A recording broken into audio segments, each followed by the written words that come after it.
Hi, welcome back guys. Today we are talking about how to use Google to convert between currencies, distance and weight.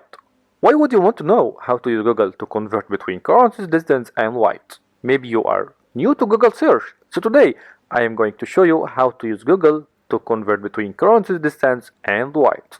Check the video description and I will try to leave the written instructions. Okay, let's type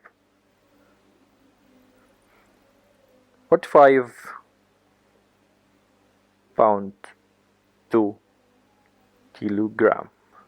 Enter. It will automatically convert between them. Okay, now change to 30. It's changed. Okay, now 30 feet to centimeter. Press enter.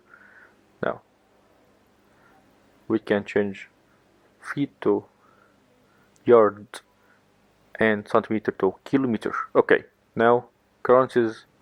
Let's type USD to euro.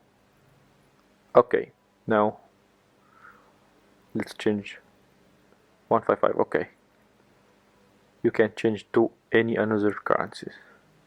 That's easy, guys. There you go. If you want to know how to use Google to convert between currencies, distance and weight, that's the easiest way I know how. If you know another way to do it, leave a comment below. Be sure to subscribe for more videos.